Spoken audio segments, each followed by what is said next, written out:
A flight attendant mocked me for being black, then learned I owned the airline. People always ask when I decided to buy the airline. The truth is I didn't. I already owned it the morning a flight attendant looked me in the eyes, smiled politely, and told me people like me didn't belong in first class. She didn't know who I was. Neither did the captain. Neither did the passengers filming me. And by the time Flight 482 landed in Atlanta, nobody on that airplane was worried about where I was sitting anymore. They were worried about who would still have a job. If you've ever been judged before anyone bothered learning your name, you're going to understand the story. And if you've ever stayed quiet, not because you were weak, but because you already knew the truth would eventually speak louder than your anger, stay with me. Because this isn't really about an airplane. It's about something much older. The assumptions people make. The stories they invent. And what happens when those stories collide with reality at 37,000 feet. My name is Danielle Brooks. I'm 42 years old. I live outside Charlotte, North Carolina. I drink too much coffee. I collect old fountain pens. I still iron my own shirts because my grandmother believed wrinkled clothes told strangers you expected very little from yourself. I work in aviation. Most people assume that means I fly. I don't. Not anymore. These days I spend more time inside boardrooms than airports. Ironically, that flight almost never happened. It was supposed to be my chief operating officer making the trip. He caught the flu the night before. His assistant called me around 6:30 that morning while I was watering tomatoes behind my house. I hate asking this. I laughed. That usually means you're about to ask something inconvenient. He apologized. I told him to book the ticket. Simple enough. Charlotte to Atlanta. Flight 482. 9:15 departure. Back home before dinner. I packed one leather briefcase. One notebook. One change of clothes. Nothing unusual. I wasn't planning to introduce myself to anyone. That detail matters. Because everything that happened afterward only happened because nobody recognized me. People imagine airline owners looking a certain way. Private terminals. Motorcades. Security details. Expensive watches. They don't imagine someone driving herself to long-term parking in a 6-year-old Lexus with one cracked cup holder. I prefer it that way. You learn more when people think you're ordinary. Sometimes, you learn things they never intended to reveal. Charlotte Douglas Airport was busy in the comfortable way airports usually are on Tuesday mornings. Business travelers balancing coffee. Parents negotiating with tired children. Pilots rolling identical black luggage. Announcements blending into background noise nobody truly listens to. I checked one small bag. Printed my boarding pass. Stopped for oatmeal instead of the cinnamon roll I actually wanted. My doctor would have been proud. While eating breakfast, I answered emails. Most were ordinary. Fuel contracts. Maintenance reports. Union negotiations. One message carried the subject line. Cabin culture survey. Confidential results. I flagged it. I'd read it after Atlanta. I had no idea that report would become strangely relevant less than 2 hours later. Boarding started exactly on time. Group 1. Seat 2A. Window. My favorite. Not because of the view. Because fewer people bump into you. As I reached the aircraft door, the flight attendant greeted passengers with a practiced smile you learn after repeating the same sentence hundreds of times every week. Good morning. Then she looked directly at me. Her smile changed. Not dramatically. Most people would have missed it. I didn't. It tightened. Just slightly. Her eyes flicked from my face. To my sneakers. To my tote bag. Then back to my boarding pass. She looked again. Longer this time. I'm sorry. Her voice stayed pleasant. I think you may have boarded a little early. I smiled. My boarding group was called. She nodded slowly. Yes, but first class board separately. I held up the boarding pass. This says 2A. She didn't even glance at it. Instead, she leaned closer. Quiet enough that nearby passengers wouldn't hear. Economic seating is farther back. Economic. Not economy. An odd choice. Almost rehearsed. Behind me, boarding stopped. People waited. Someone sighed. I looked down at my boarding pass, once more just to make sure I hadn't somehow picked up the wrong ticket. No. Seat 2A. Exactly where I belonged. I handed it to her. She examined it for several seconds, then looked back at me, still smiling. I'll need you to step aside while we sort this out. And that's when something interesting happened. Not to me. To everyone else. Nobody asked what the confusion was. Nobody wondered whether the boarding pass had been scanned incorrectly. Nobody questioned why the only black woman standing in the first-class aisle had suddenly become a problem. Instead, several passengers simply accepted there must be one. That's how assumptions work. They're contagious.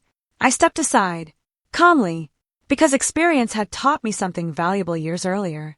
People reveal themselves fastest when they believe you have no power.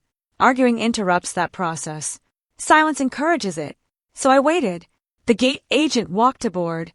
Young. Professional. Maybe 26. The flight attendant handed her my boarding pass without saying a word. The gate agent scanned it. Looked at the screen. Looked at me. Then back at the scanner. Her forehead wrinkled. It's valid. The flight attendant lowered her voice. I know what it says. Another pause. She never finished the sentence. She didn't have to. The unfinished version said enough. I just don't think she belongs here. The gate agent looked uncomfortable. Very uncomfortable. She wasn't agreeing. She also wasn't disagreeing. That bothered me more. I've spent enough years leading organizations to know that cultures rarely fail because of one loud person. They fail because everyone else decides staying comfortable matters more than doing the right thing. And standing there in the doorway of Flight 482, watching passengers pretend not to listen, watching a younger employee search desperately for a way to avoid conflict, I suddenly remembered the unopened email sitting in my inbox. Cabin Culture Survey, confidential results. I hadn't read it yet, but for the first time, I wondered whether I already knew what it said. The gate agent cleared her throat. Ma'am! She handed back my boarding pass. Everything appears correct. The flight attendant didn't move. I'd still like a supervisor. There it was. The escalation. Not because of evidence. Because of instinct. Her instinct. About me. And I nodded. That's fine. She seemed surprised I agreed so quickly. Most people expect confrontation. They prepare themselves for anger. Nothing unsettles prejudice quite like patience. The supervisor arrived 4 minutes later. His name tag read, Michael Saunders. He introduced himself politely, asked if there was a problem. The flight attendant answered before anyone else could. I think this passenger may be in the wrong cabin. Michael scanned my boarding pass. It says first class. Yes, I see that. Another pause. I just thought. Again, that unfinished sentence. Always unfinished. Never spoken completely. Because prejudice sounds much uglier when forced into complete sentences. Michael looked at me. I'm sorry for the delay, ma'am. Then he turned toward the flight attendant. She's in the correct seat. For a moment, I thought it was over. I really did. Then the flight attendant smiled. A small smile. Almost amused. And she said 7 words that changed everything. Sometimes systems make strange mistakes. I remember every syllable. Because in that moment, she wasn't questioning a computer anymore. She wasn't questioning a boarding pass. She wasn't even questioning procedure. She was questioning whether someone who looked like me could possibly deserve what the system had given me. And that assumption turned out to be the most expensive mistake of her career. The cabin became unusually quiet, not silent. Airplanes are never silent. Someone was wrestling a carry-on into the overhead bin. A baby cried somewhere near row 12. The air conditioning hummed above us, but conversation stopped. People have a remarkable instinct for recognizing when they're witnessing something they might talk about later, even if they don't yet understand what they're seeing. The flight attendant, her name tag read Heather, still hadn't moved away from the aisle. She stood between me and seat 2A as though she were protecting something. Not the passengers. Not safety. An idea. The idea that first class belonged to certain people. And I wasn't one of them. Michael, the supervisor, shifted his weight. MS. He glanced at my boarding pass. Brooks. Everything is in order. I nodded. Thank you. I reached for my briefcase. Heather spoke again. I'd still like to verify identification. Michael looked surprised. So would I said. Now both of them looked at me. I handed over my driver's license without hesitation. Heather studied it longer than necessary. Charlotte address. North Carolina license. Name matched the boarding pass. Nothing unusual. Nothing suspicious. Nothing except me. She gave it back slowly. I suppose that's fine. Suppose. It was remarkable how many little words she used to soften something that wasn't soft at all. The passengers waiting behind me had begun watching openly now. A man in a navy blazer checked his watch for the third time. A younger woman near the boarding door quietly raised her phone. Not filming yet, just holding it, waiting to decide whether history was about to happen. These days people don't immediately record. They wait until they sense a story. Michael cleared his throat. We should continue boarding. Heather finally stepped aside. Not gracefully, just enough. I walked to seat 2A, placed my briefcase beneath the seat, sat down, buckled my seatbelt, opened my notebook, exactly the way I would have if none of this had happened. Because as upsetting as the exchange had been, I wasn't interested in making a scene. Not yet. Heather continued greeting passengers. But something had changed. Every few seconds, she looked toward me, trying to understand me, trying to solve whatever puzzle I represented. People often think prejudice looks like hatred. Sometimes, more often, it looks like confusion. Someone doesn't fit the picture already living inside another person's mind. Instead of changing the picture, they question the person. A gentleman took seat 2C across the aisle. Gray hair, brown leather shoes polished enough to reflect the cabin lights. He smiled politely. Morning. Morning. He hesitated. I hope they apologized. They didn't. He frowned. They should have. Then he opened his newspaper. Nothing dramatic. Just one decent human being quietly acknowledging something he'd witnessed.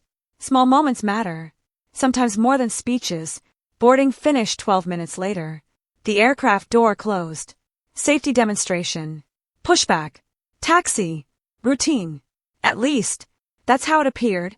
Inside my head, I kept replaying one sentence. Sometimes systems make strange mistakes. Not because it offended me, because it interested me. People rarely invent sentences under pressure. They reach for beliefs they've carried a long time. Heather hadn't accidentally said that. She believed it, which made me wonder how many passengers before me had heard different versions of the same assumption, and how many simply accepted it. As we climbed through the clouds, beverage service began. Heather reached my row. Her smile had returned. Professional. Controlled. Artificial. What can I get you to drink? Black coffee. She blinked. No cream. No. No sugar. No. She wrote it down anyway. When she returned, she handed coffee to every other passenger first. Mine came last. Lukewarm. No apology. Just another tiny decision. Tiny decisions create cultures. Cultures create reputations. Reputations build companies, or quietly destroy them. I took one sip. Cold. Not terrible. Just neglected. The gentleman across the aisle noticed. He looked at his own steaming cup, then at mine. He didn't say anything. He didn't have to. About 20 minutes into the flight, I finally opened the email I'd flagged earlier. Confidential Cabin Experience Survey. The report summarized nearly 14,000 passenger responses collected over the previous year. Most categories looked healthy. Cleanliness, punctuality, food quality, professionalism. Then I reached a section highlighted in yellow. Passenger perception of equal treatment. My stomach tightened. Complaints had increased. Not dramatically, just enough to notice. Patterns. Different cities. Different crews. Different demographics. Most comments weren't obvious. They rarely are. Instead they sounded like this. I felt unwelcome. Crew questioned my seating unnecessarily. Other passengers weren't treated the same. I couldn't prove discrimination, but something felt wrong. I stopped reading. Because suddenly, the report wasn't statistics anymore. It was memory. For years I'd insisted that if customers reported the same feeling repeatedly, even without perfect evidence, we needed to investigate. Not because every complaint was true, but because patterns usually are. Now, I had become one of the data points. A flight attendant from the rear galley approached Heather. They spoke quietly. Heather glanced toward me, then looked away quickly. The other attendant looked too. Curious. Not hostile. Just curious. Word had already spread. Something unusual had happened during boarding. Airline crews communicate faster than most people realize. I closed the report, opened my notebook, and wrote 5 words. Observe before making conclusions. It's something my grandfather used to say. He repaired diesel engines outside Columbia, South Carolina. Never rushed a diagnosis. Listen longer than everyone else. That was his rule. You'll usually hear the truth before somebody speaks it. Around cruising altitude, the captain made his welcome announcement. Weather. Flight time. Smooth ride. Standard script. Then something unexpected happened. Heather picked up the intercom. Ladies and gentlemen. Her voice sounded warmer now. If there's anything our first-class passengers need, we're happy to assist. She looked directly at me while saying it, not smiling, studying, almost challenging, as though waiting for me to complain. I didn't. Instead, I watched. Watching is underrated. Most people defend themselves so quickly. They miss the evidence. About 40 minutes into the flight, an elderly black couple entered first class from the lavatory. Their seats were farther back. Heather stopped them immediately. I'm sorry. You'll need to return through the curtain. Perfectly reasonable.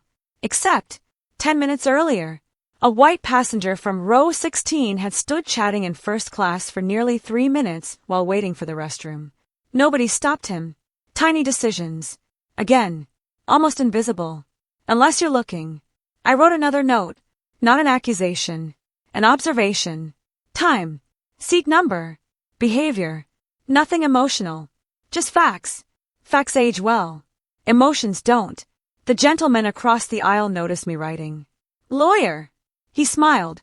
I laughed. No. Journalist. No. He pointed toward the notebook. You've been taking notes since boarding. I've learned it's better to write things down while they're fresh. He nodded slowly. I wish more people did. About an hour into the flight, my phone buzzed. Wi-Fi email. Subject line. Board meeting agenda Atlanta. One attachment. Confidential. The agenda listed everyone expected to attend. Board members. Outside counsel. Regional executives. At the bottom. One line. Chairwoman's opening remarks. My remarks. The meeting I was flying to lead. Not attend. Lead. I smiled to myself. Closed the email. Heather walked past at exactly that moment. She noticed the smile. Probably assumed I was texting friends.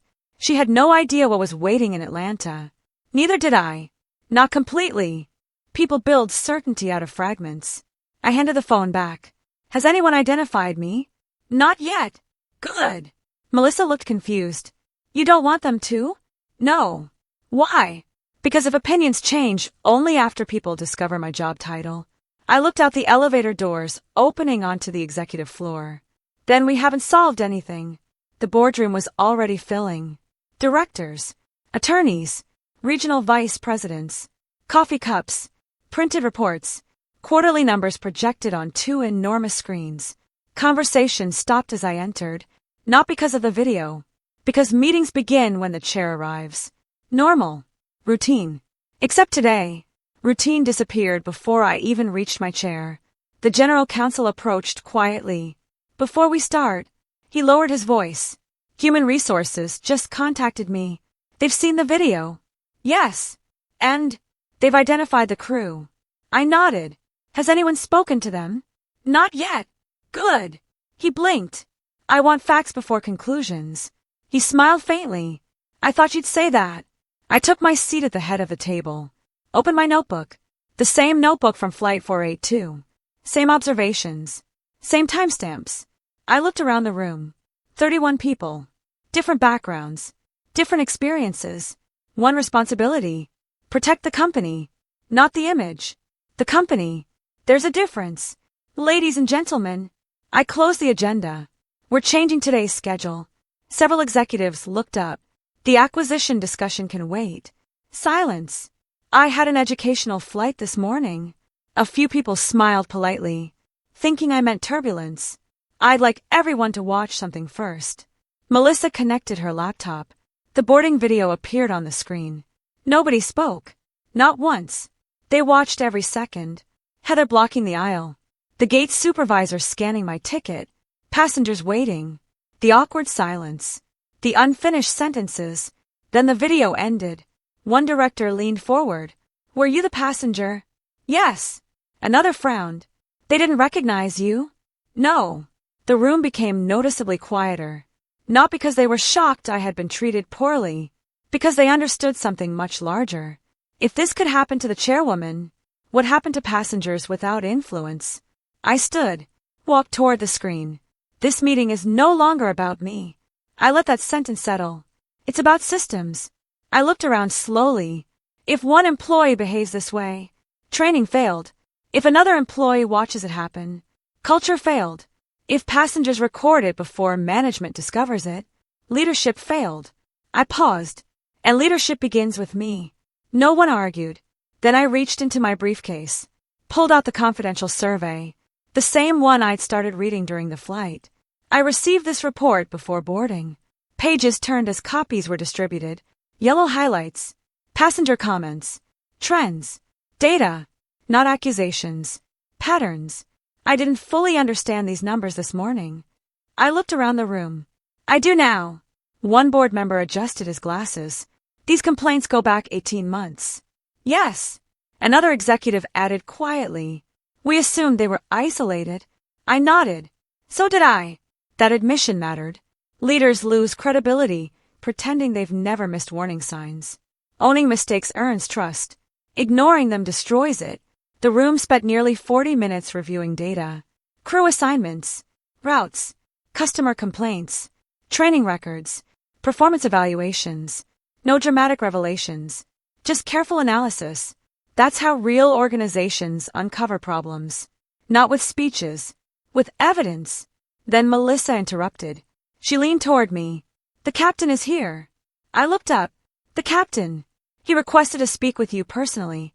I exchanged glances with the general counsel. Send him in. 30 seconds later, Captain Daniel Reeves walked into the boardroom, still wearing his uniform, hat tucked beneath one arm. His expression told me this wasn't going to be an easy conversation. And before he spoke a single word, I realized he knew exactly who I was. End of part 3. Captain Daniel Reeves stopped just inside the boardroom door. He looked exactly the way he had 2 hours earlier in the cockpit. Pressed navy uniform, silver wings, calm posture. The only difference was his expression. On the airplane, he looked mildly curious. Here, he looked like a man replaying every decision he'd made since sunrise. Nobody spoke for several seconds. Board members looked from him to me, then back again. Finally, he cleared his throat. Ms. Brooks. His voice was steady. I owe you an apology. I gestured toward the empty chair near the end of the conference table. Please. He sat, not comfortably, carefully, like someone who understood that every word mattered now. I didn't recognize you. I know. I should have asked more questions. I nodded once. Why didn't you? He looked down briefly, then answered honestly. Because I trusted my crew. That answer mattered. More than an apology. More than embarrassment. Because it explained the real problem. Organizations rarely fail because one person makes a bad decision. They fail when everyone else stops asking whether the decision is right. He folded his hands. When Heather spoke to me during the flight, he paused. She told me there had been a boarding issue with a passenger who became argumentative about seating. Several directors exchanged looks. I remained silent. I didn't verify it. He continued. I assumed she'd handled it correctly. He looked directly at me. That assumption was my mistake. There it was. Not an excuse. Ownership. Those are different things. Tell me something. I leaned forward. If I hadn't been sitting in this chair today, if I'd simply been another passenger, what would have happened? He didn't answer immediately. He thought. Long enough that I knew he was resisting the easy response. Finally, I don't think anyone would have investigated. The room became completely still. Because everyone knew he was right. I looked around the table. That's the sentence that concerns me. Not Heather. Not the video. Not the headlines that would almost certainly appear before sunset. That sentence. No one would have investigated. That was the real risk. Because if ordinary customers believed nobody would listen, eventually they'd stop flying with us. Trust doesn't disappear all at once. It leaks. One ignored experience at a time. The general counsel broke the silence. Human resources is waiting. I nodded. Let's bring them in. Within minutes, the vice president of human resources entered with 2 investigators. Both carried laptops. Neither looked interested in defending anyone. Good. Investigations shouldn't begin with conclusions. They should begin with questions. Melissa dimmed the lights. The boarding video played again. This time, we stopped it every few seconds. What happened here? What policy applies? What should have happened instead? No raised voices. No speeches. Just facts. The kind that either survive scrutiny or don't. One investigator spoke first. According to policy, once the boarding pass scans successfully and identification matches, the passenger proceeds unless there's a documented security concern. He clicked another screen. There wasn't. Another investigator added. There was no seat duplication, no system error, no upgrade conflict, no operational reason for additional questioning. She looked up. The delay occurred entirely because of employee discretion. I wrote exactly one sentence. Policy wasn't the problem. Then I underlined it. Once. Pull her employment record. I said quietly. The file appeared within seconds. 7 years with the airline. Excellent punctuality. Strong safety scores. Passenger compliments. 2 previous complaints. Neither had resulted in discipline. One comment caught my attention. A passenger had written. I felt like I had to prove I belonged in first class. The complaint had been closed. Reason. Insufficient evidence. I stared at that line, then opened the cabin survey again. Same wording. Different passenger. Different route. Same feeling. Patterns. How many complaints like this? The investigator searched. 12. 12. She nodded. Across 19 months. Were they connected? We didn't believe so. I looked at the screen. Now. Another pause. They appear connected. Nobody in the room seemed angry anymore. They looked disappointed. Disappointment lasts longer. Anger burns quickly. Disappointment changes organizations. I closed the laptop. This isn't about punishing one employee. Several executives looked surprised.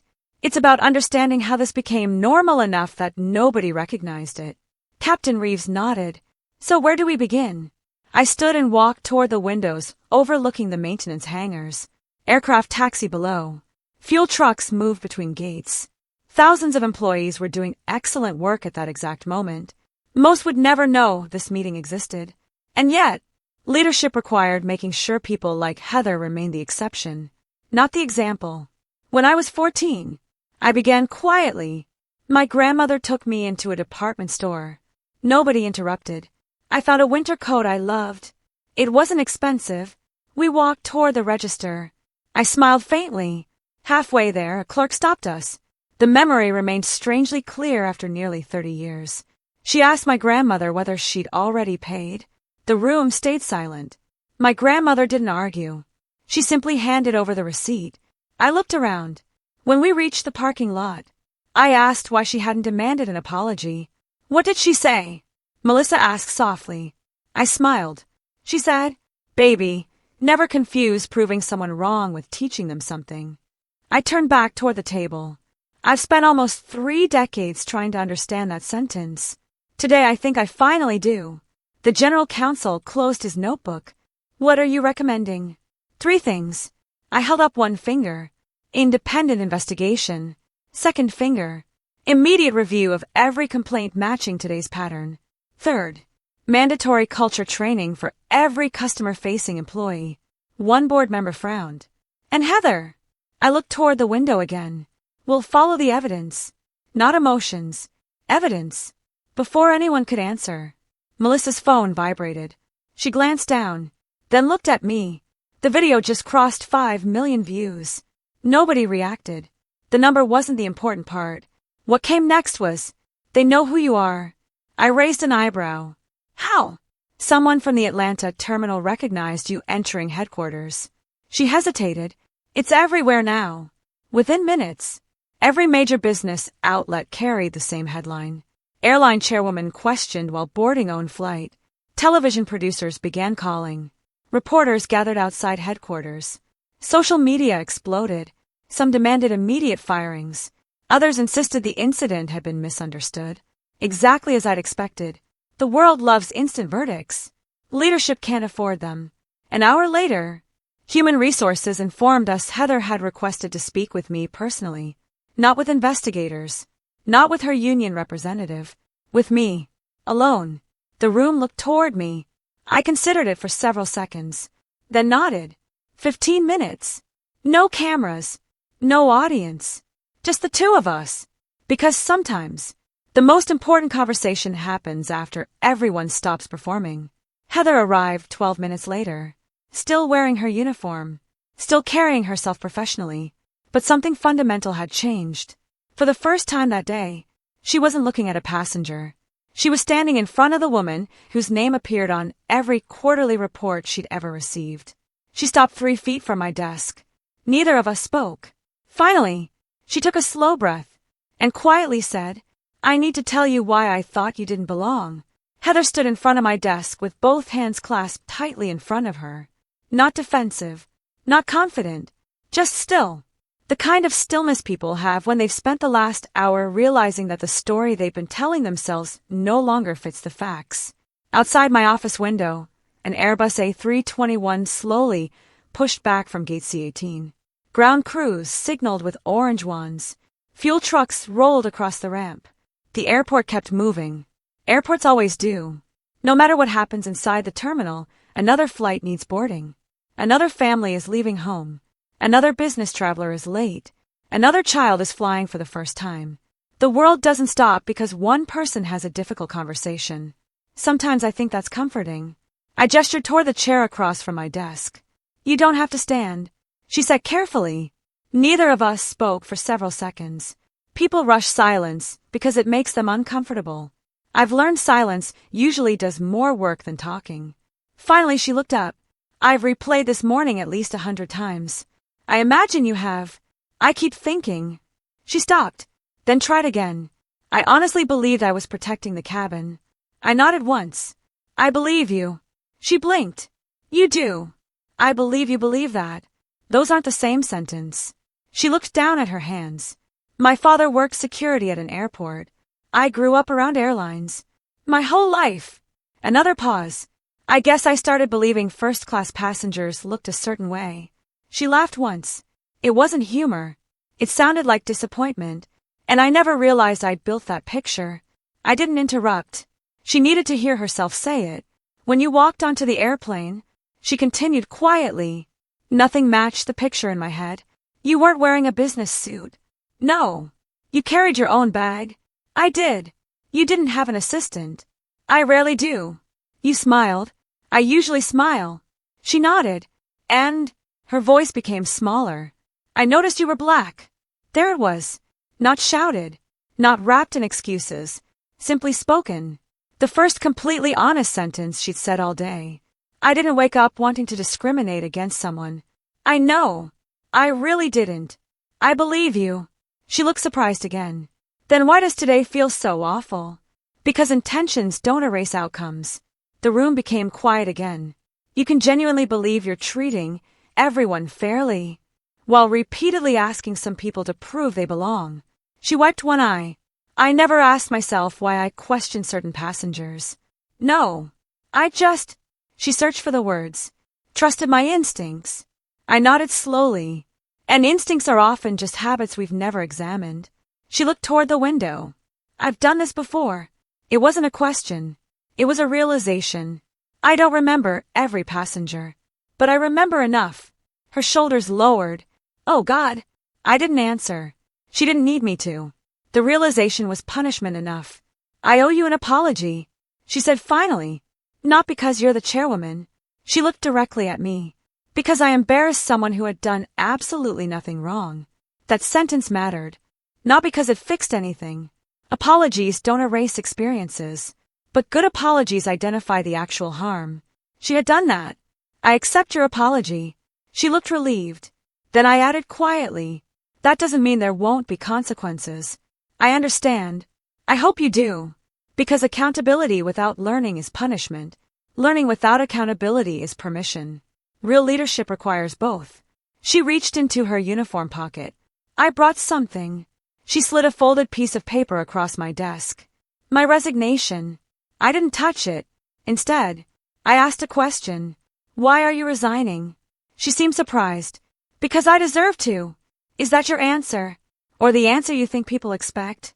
She looked down again. Long pause. I don't know. Honest again. Good. I picked up the envelope. Didn't open it. Just held it. Do you know what worries me most about today? She shook her head. It isn't your mistake. She frowned. It's how comfortable everyone else became watching it happen. I told her about Michael, the supervisor, how he had corrected the situation, then stopped asking questions. I told her about the captain, how he trusted a story without verifying it. I told her about the 12 earlier complaints, the closed investigations, the survey, the data, the patterns. By the time I finished, she wasn't crying. She looked thoughtful, almost overwhelmed. My mistake became everybody's mistake. Exactly, she whispered. I never thought about culture. Most people don't. They think culture is a mission statement hanging on a wall. It isn't. It's thousands of tiny decisions made every day, especially when nobody important is watching. I smiled slightly. The irony is, someone important was watching. She laughed softly through her tears. I suppose so. There was another knock at the door. Melissa stepped inside. Sorry to interrupt. She handed me a tablet. You'll want to see this. The screen displayed internal employee messages. Not gossip. Support. Pilots. Flight attendants. Gate agents. Ramp workers. Maintenance crews. Hundreds of employees discussing the incident. One message stood out. A gate agent from Phoenix had written, I've watched passengers questioned because they didn't look like premium customers. I never spoke up. I will next time. Another. This training is overdue. Another. I've made assumptions too. Reading today's reports forced me to admit it. I looked up. This, I said quietly, is how organizations actually change. Not because one person gets blamed. Because thousands decide to think differently tomorrow than they did yesterday. Melissa hesitated. There's one more thing. What? The woman who filmed the boarding incident. Yes. She's downstairs. She doesn't want an interview. She wants to apologize. I raised an eyebrow. For filming. Melissa nodded. She said she wasn't sure whether she helped or invaded your privacy. Interesting. Very interesting. Invite her up. 10 minutes later, a young woman entered carrying a diaper bag over one shoulder. No camera crew. No reporters. Just her. She introduced herself as Rachel. I'm sorry, she said immediately. I recorded everything. I smiled. I know. I didn't ask your permission. No. I wasn't trying to embarrass you. She took a breath. I honestly thought nobody would believe you unless someone had proof. That sentence stayed with me. Because she wasn't recording for entertainment. She was documenting. Much like I'd taken notes during the flight. Different tools. Same instinct. Evidence. I almost deleted it. She admitted. Why didn't you? She smiled nervously. My grandmother always said. She laughed. This is going to sound strange. What? The truth deserves witnesses. I couldn't help smiling. My grandmother had a similar saying. Rachel looked relieved. I wasn't sure if I'd done the right thing. You did. I answered honestly. Without that video, today would have become one person's word against another's. She nodded. I figured. After she left, I looked again at the resignation, envelope still sitting unopened on my desk. Heather followed my eyes. You still haven't read it? No. Aren't you going to? Not today. She looked confused. I don't make permanent decisions on emotional days. She slowly nodded. Neither should you. By late afternoon, Human Resources completed the preliminary investigation. Heather was placed on administrative leave pending a full review. The captain received mandatory leadership review.